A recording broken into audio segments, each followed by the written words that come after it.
दोस्तों, क्या आप मानते हैं कि जो जैसा कर्म करता है उसे वैसा ही फल प्राप्त होता है? आखिर में ये बात सही भी है या गलत है? चलिए इस वीडियो के जरिए जानते हैं। और हाँ, आप लोग वीडियो में हमारे साथ अंतिम तक बने रहें, क्योंकि ये कहानी आपकी जिंदगी बदलने वाली है। तो चलिए बिना टाइम वेस्ट किए कहानी को शुरू करते हैं। एक गांव में राघव नाम का किसान रहता था। उसके परिवार में सिर्फ राघव और उसकी पत्नी रूपाली रहती थी। एक दिन वो किसान और उसकी पत्नी अनाज बेचने के लिए दूसरे नगर गए थे। जब वो अनाज बेचकर दूसरे नगर से अपने नगर आ रहे थे, दोनों अनजान शहर में एक सुनसान रास्ते से जा रहे थे। जब वो दूसरे राज्य की सीमा से निकले तो उन्हें रास्ते में कुछ डाकू मिल गए और उन डाकुओं ने उस किसान और उसकी पत्नी के पास जो कुछ भी था वो सब कुछ लूट लिया। इस तरह किसान और उसकी पत्नी को डाकुओं ने भिखारी बना दिया।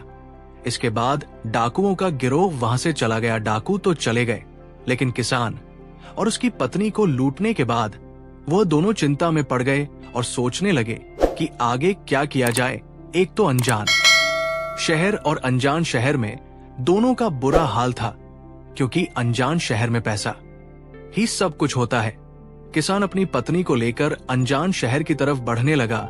उसे ये चिंता खाई जा रही थी कि अब मैं क्या करूं और करूं तो करूं कैसे। वो इसी चिंता में चला ही जा रहा था कि नगर के बाहर एक महात्मा की कुटिया दिखाई दी।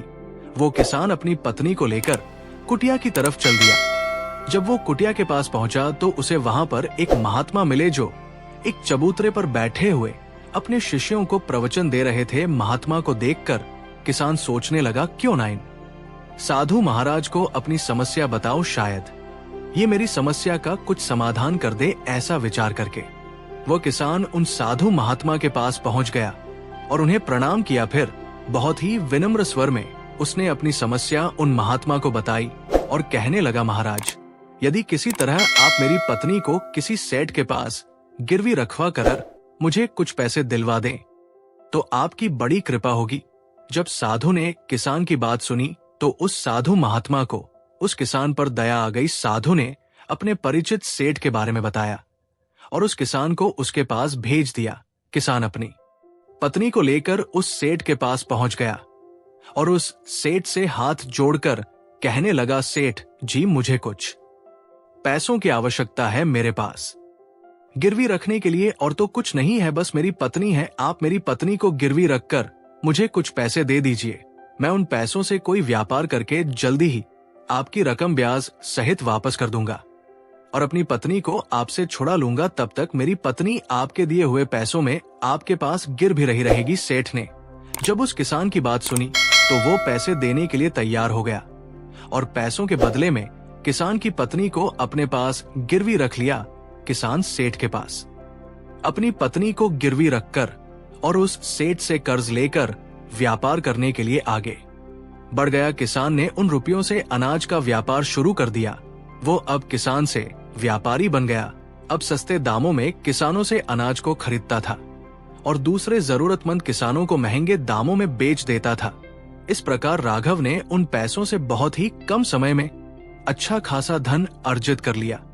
जब राघव ने खूब पैसा कमा लिया तो 8 महीने बाद फिर राघव उसी नगर में वापस लौट आया, जिस नगर में वो अपनी पत्नी को उस सेठ के पास गिरवी रख कर गया था। राघव नगर में आकर सीधा उस सेठ के पास पहुंच गया और सेठ के पास पहुंचकर राघव ने सेठ कहा, सेठ जी, मैं 8 महीने पहले अपनी पत्नी को गिरवी रख कर गया था। आप अपना हिसाब करके मुझसे रुपए ले लीजिए और मेरी पत्नी को मुझे वापस लौटा दीजिए। ये सुनकर उस सेठ ने कहा, भाई क्या बताओ, आज से 3 महीने पहले की बात है। तुम्हारी पत्नी अचानक बीमार पड़ गई और उस बीमारी के कारण तुम्हारी पत्नी की मृत्यु हो गई। मैंने तुम्हारी पत्नी का बहुत इलाज करवाया, अच्छे से अच्छे वैद्य को बताया, लेकिन मैं फिर भी तुम्हारी पत्नी को नहीं बचा सका। राघव ने जब उस सेठ के मुंह से ये सुना तो उसकी आंखों में आंसू आ गए। फिर थोड़ी सी हिम्मत जुटाकर उसने कहा, सेठ जी, जो होना था वो तो हो चुका है। शायद मेरे नसीब में ही ऐसा लिखा था। वो मेरे साथ रहती तब भी आयु पूरी होने पर उसे मरना ही पड़ता। होनी को कौन टाल सकता है। फिर भी आप अपने पैसे मुझसे ले लीजिए ताकि मुझे इस बात का संतोष हो जाए कि मैंने अपना कर्ज चुकाया और अपने कर्ज से अपने आप को और अपनी पत्नी को गिरवी रखने के कलंक से बचा लिया। राघव की बात सुनकर वो सेठ बोला, नहीं भाई, अब मैं तुझसे वह पैसे कैसे ले सकता हूं जब मैं तुम्हारी अमानत ही तुम्हें नहीं लौटा सकता, तो अपना कर्ज वापस लेने का मुझे कोई हक नहीं है। राघव ने बार बार सेठ से अपना कर्ज वापस लेने का आग्रह किया, लेकिन सेठ नहीं माना। फिर राघव जब वहां से निकला तो रास्ते में फिर उसी स्थान पर पहुंच गया जहां पर वो उन साधु महात्मा से पहली बार मिला था।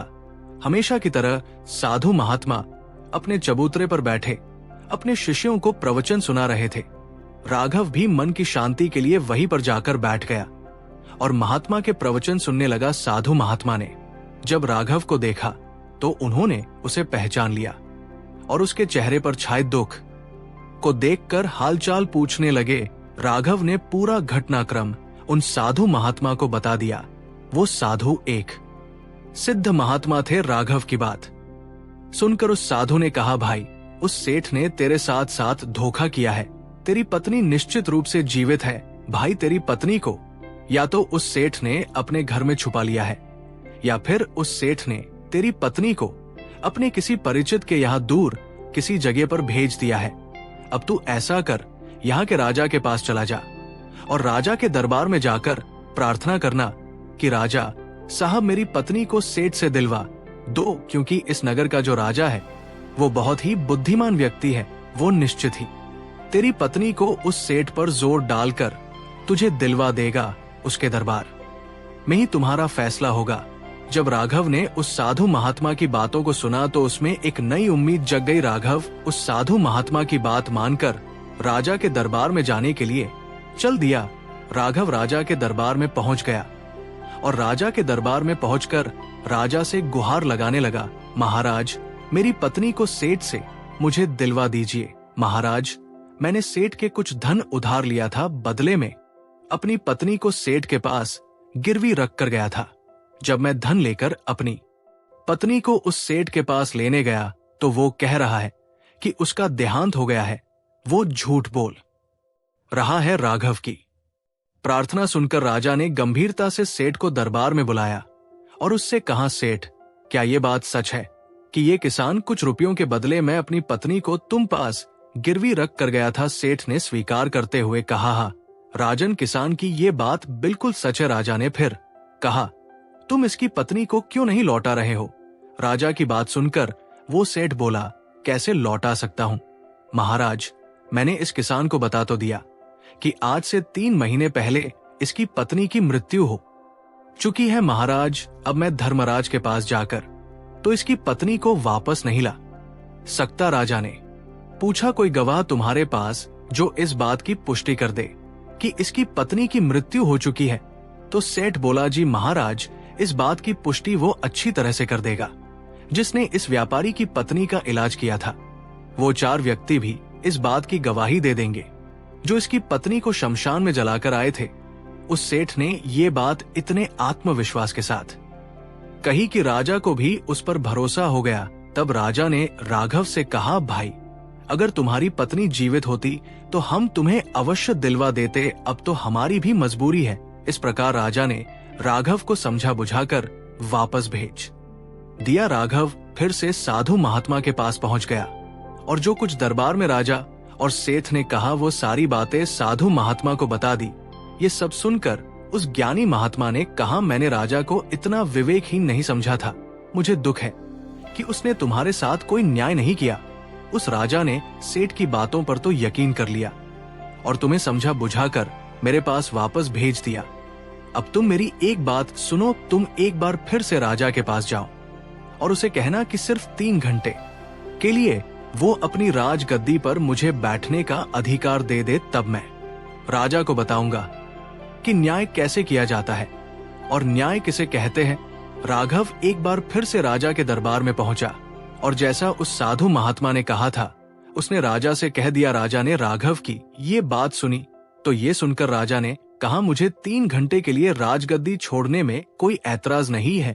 यदि ऐसा करने से तुम्हें न्याय मिल जाएगा तो मैं 3 घंटे के लिए उस साधु महात्मा के लिए अपनी राजगद्दी छोड़ दूंगा। तुम उन महात्मा को राज दरबार में ले आओ। राघव ने जब राजा के ये वचन सुने तो राघव साधु महात्मा के पास गया और उन साधु महात्मा को राज दरबार में ले आया। जब साधु महात्मा राज दरबार में पहुंच गए तो राजा ने अपनी राजगद्दी उन साधु महात्मा को सौंप दी। फिर राजगद्दी पर विराजमान होते ही साधु महात्मा के सामने उस सेठ को दरबार में प्रस्तुत किया और उससे कहा, सेठ जी, आपने कहा कि इस किसान की पत्नी आपके पास रहते हुए 3 महीने पहले ही स्वर्ग सिद्धार गई और आपका कहना है कि आपके पास इसकी पत्नी के मरने के गवाह भी मौजूद है।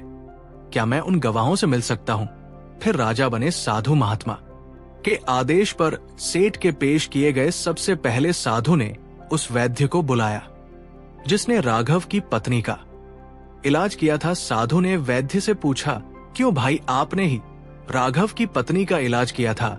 वैद्य बोला, जी हुजूर, मैंने ही राघव की पत्नी का इलाज किया था।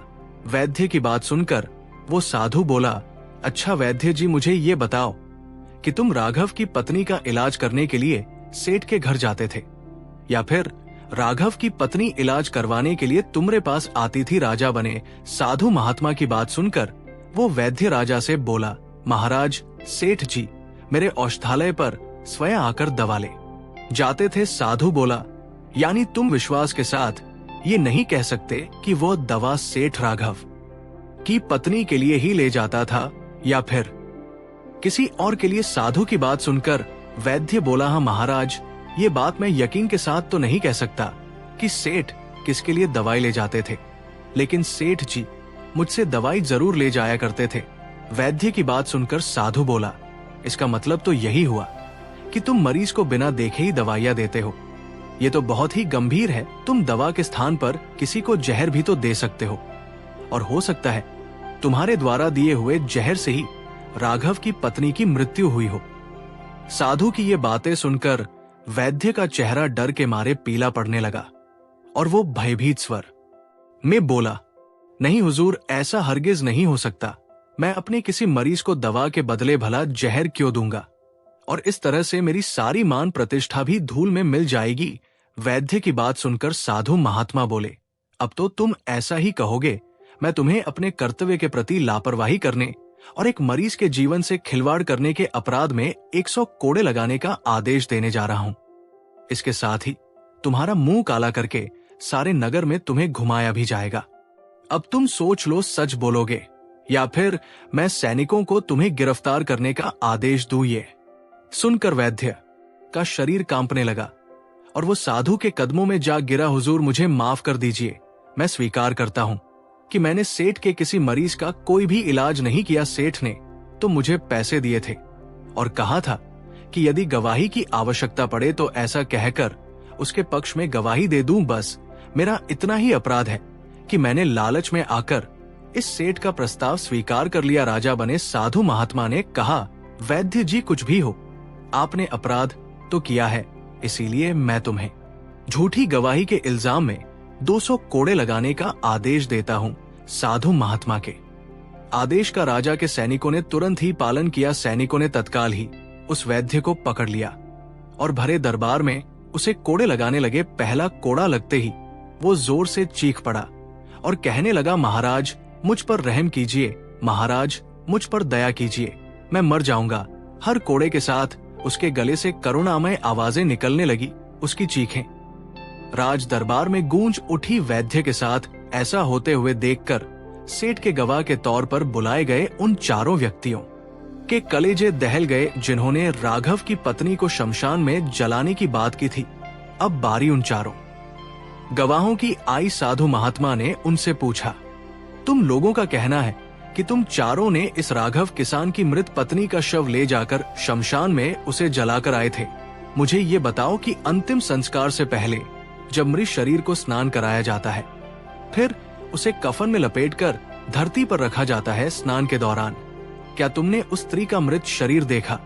ये सुनकर उस सेठ के चारों गवाह कहने लगे, नहीं हुजूर, उसका मृत शरीर तो हमने देखा ही नहीं था। जब सेठ जी ने अर्थी तैयार कर ली थी, उसके बाद ही हम उसे शमशान में ले गए और उसे जलाकर आए। उन चारों गवाहों की बात सुनकर साधु महात्मा बोले, और तुमने ये जानना भी उचित नहीं समझा था कि उसमें कोई मृत मनुष्य लेटा है या कोई जीवित व्यक्ति, कहीं ऐसा तो नहीं किसी जहरीले पदार्थ से बेहोश व्यक्ति उसमें लेटा हो और उसे तुम शमशान में ले जाकर जलाकर आ गए हो। ये तो एक बहुत ही गंभीर अपराध है। इसके लिए तुम लोगों को मृत्युदंड की सजा भी दी जा सकती है। वो चारों गवाह वैद्य की पिटाई देखकर पहले से ही भयभीत थे। जब उन्होंने साधु महात्मा के मुख से मृत्युदंड की बात सुनी तो वो सुनकर उनके सभी के हाथ पांव मानो बिल्कुल ही ठंडे पड़ गए। साधु ने विनय भाव से सेठ की तरफ देखा। जैसे ही उस साधु महात्मा ने सेठ की तरफ देखा तो सेठ का चेहरा एकदम काला पड़ गया। साधु ने सेठ से कहा, सेठ जी, तुम्हारे 5 गवाहों की तो पहले ही हवा निकल गई। अब तुम बताओ कि किसी की इच्छा के विपरीत किसी की पत्नी को जबरदस्ती घर में रखना और अमानत में खयानात के अपराध में तुम कौन सी सजा पाना पसंद करोगे? साधु महात्मा की बात सुनकर उसके मुंह से कुछ बोल नहीं निकल सका। राजा बने साधु ने कहा, सेठ, इससे पहले कि मैं तुम्हें 10 साल का कठोर कारावास की सजा दे दूं, अभी भी समय है कि तुम इस राघव किसान की पत्नी को दरबार में हाजिर कर दो। सजा के डर से सेठ ने तुरंत अपने सेवकों को अपने घर भेजा और सेवकों को घर भेजकर राघव की पत्नी को दरबार में प्रस्तुत कर दिया। साधु ने सेठ से लेकर राघव को उसकी पत्नी सौंप दी और सेठ को झूठी गवाही के अपराध में 5 महीने की कैद की सजा सुना दी। उन चारों गवाहों को भी कड़ी से कड़ी सजा दी गई जिन्होंने राघव की पत्नी का शव शमशान में ले जाने की झूठी गवाही दी थी। दोस्तों, इस कहानी से सीख मिलती है कि जो जैसा कर्म करता है उसे वैसा ही फल प्राप्त होता है। ये एक गहरा सत्य है जिसे न केवल हमारे शास्त्रों में बल्कि जीवन के अनुभवों में भी देखा जा सकता है। हमारे कार्यों का फल कभी ना कभी किसी ना किसी रूप में हमें अवश्य मिलता है। यदि हम अच्छे कर्म करते हैं तो अच्छे कर्मों का फल हमें सुख और समृद्धि के रूप में प्राप्त होता है, लेकिन यदि हम बुरे कर्म करते हैं तो उसका परिणाम दुख और कठिनाइयों के रूप में सामने आता है। ये नियम केवल व्यक्तिगत जीवन में ही नहीं बल्कि समाज में भी लागू होता है। उदाहरण के लिए, जब कोई व्यक्ति समाज की भलाई के लिए काम करता है तो समाज भी उसे आदर करता है और की मदद करता है। इसलिए हमें हमेशा अपने कर्मों के प्रति सचेत रहना चाहिए, क्योंकि अंततः कर्मों का फल हमें अपने जीवन में दिखाई देगा। दोस्तों, आपने आज इस कहानी से क्या सीखा? आप हमें कमेंट सेक्शन में जरूर बताएं और हाँ, हमारे चैनल को सब्सक्राइब करना ना भूलें ताकि आपको ऐसी ही और भी प्रेरणादायक कहानियां मिलती रहें।